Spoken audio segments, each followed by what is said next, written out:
বাইকে কাঠমান্ডুর দর্শনীয় স্থান নয়, আজ কাঠমান্ডুর অলিগলি সব ঘুরে দেখবো। যেহেতু বাইক নিয়ে এসেছি, দর্শনীয় স্থানের ভিডিও অনেকেই পেয়ে যাবে, কিন্তু অলিগলি কেমন, টাউনটা কেমন, চলো আজ দেখে নিই। বড় বড় বিল্ডিং রয়েছে, ঠান্ডা হাওয়া, আর বাইকে চলছি আমরা বিদেশের পথে, বিদেশের অলিগলিতে। টাউনের ভেতরে রাস্তাও কোথাও উঁচু কোথাও নিচু, একদম পার্বত্যর মতো রয়েছে, বেশিরভাগই সমতল। তো বাইকে বিদেশ ঘোরা একটা বিশাল ব্যাপার। একটা স্কুল আর কলেজ রয়েছে, তো ওই তো লাল রঙের বাড়ি। আরে না, টাউনটা কি লাগছে ওই সাইডে গিয়ে দেখবো, একটু আমি দেখানোর চেষ্টা করব। একদম পার্বত্য ভ্যালিতে একটা টাউন, দূরের বাড়ি, আরে ব্যাপক ব্যাপক সুন্দর। এখানে না এলে বলা খুব কঠিন যে কাঠমান্ডু কেমন, আর কাঠমান্ডু ট্যুরটাই বা কেমন হতে চলেছে।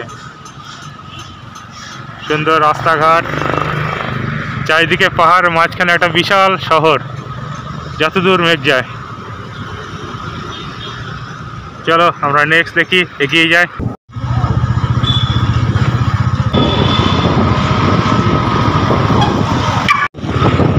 ওই যে পাহাড়ের উপর এক মন্দির, শম্ভুনাথ মন্দির। আমরা চলেছি শম্ভুনাথ মন্দিরের দিকে।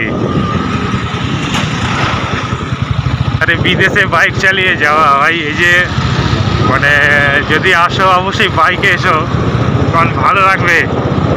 গ্রাম ছাড়া রাঙামাটি নয়, আজ দেশ ছাড়া বিদেশের পথে। চলো আজ শম্ভুনাথ মন্দিরে উঠবো। এই শম্ভুনাথ মন্দিরে আমরা চলে এসেছি।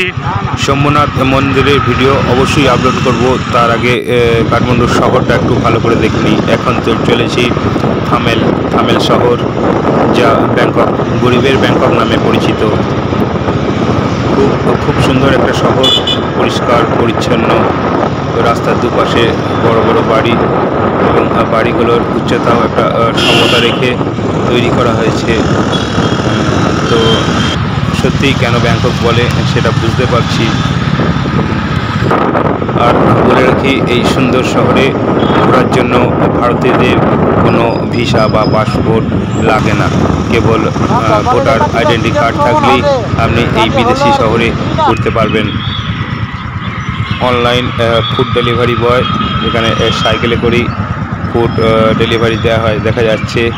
আমরা রয়েছি এখন সিগন্যাল থেকে আমরা এগোবো সামনের দিকে।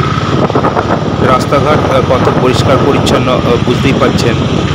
তো আমাদের এখানকার শহরের থেকে এই কাঠমান্ডু শহর যথেষ্ট ভালো। রাস্তার সাইডেও কোনো নোংরা আবর্জনা নেই। তো এখন চলেছি একটা বাজারের মধ্যে দিয়ে। রাস্তার ধারেও কোনো আবর্জনা দেখতে পাচ্ছি না। সুন্দর একটা শহর, সকলে নিজের কাজে ব্যস্ত। হ্যাঁ, খুব একটা জ্যাম নেই, যদিও এটা সকালের দিকে। তো ভালো লাগবে সত্যি, একটা ব্যাপক শহর। আর এই কাঠমান্ডু শহরে যে সমস্ত দর্শনীয় স্থানগুলো আছে অবশ্যই ঘুরেছি, এবং সেই সমস্ত স্থানের ভিডিও অবশ্যই চ্যানেলে আপলোড করব, পরে পেয়ে যাবেন, দেখতে পাবেন। এখন শুধু কাঠমান্ডু শহরটা যতটা সম্ভব দেখানোর চেষ্টা করছি। বেঙ্গল থেকে রক্সাল বর্ডার হয়ে বীরগঞ্জ হয়ে যখন কাঠমান্ডু আসি, তো আমাদের প্রায় 2 দিন সময় লেগে গিয়েছিল। এই আসা যাওয়াটা একটা কঠিন পরিস্থিতি, কিন্তু পৌঁছে যাওয়ার পর সে যে অভিজ্ঞতা, তা আপনারা দেখতেই পাচ্ছেন। পুরা কাঠমান্ডু ওপর থেকে। কাঠমান্ডু কি লাগছে বইটা।